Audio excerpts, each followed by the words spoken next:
Jesus stood on the shore of the Sea of Galilee, and a large crowd gathered around him.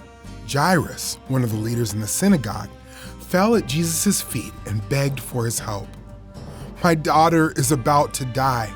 Please come touch her so she will be healed and live," he said.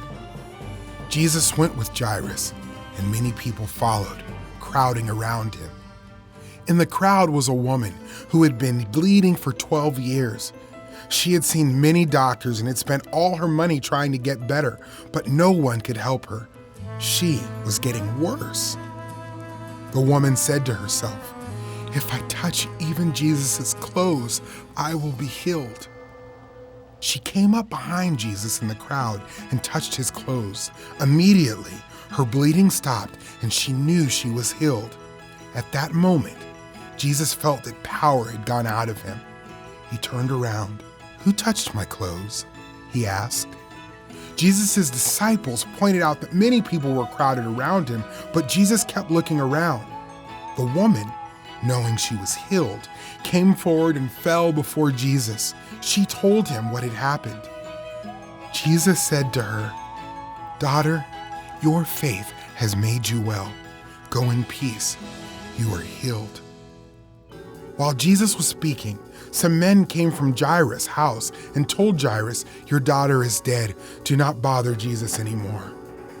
Jesus heard what the men said, and he told Jairus, "Do not be afraid. Just believe."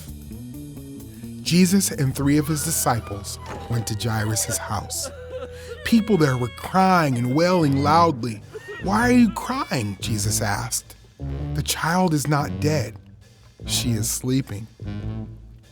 The people laughed because they did not believe Jesus, and he told them all to leave.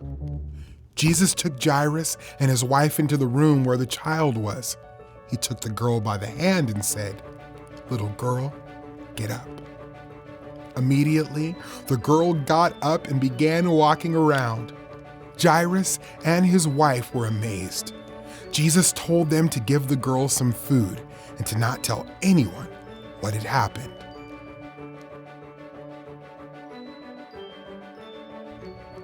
By healing the woman and raising the little girl from the dead, Jesus showed his power as the Messiah. Jesus died on the cross and rose again to save people from sin and death. When we trust in Jesus, God forgives our sins and changes us to be more like his Son.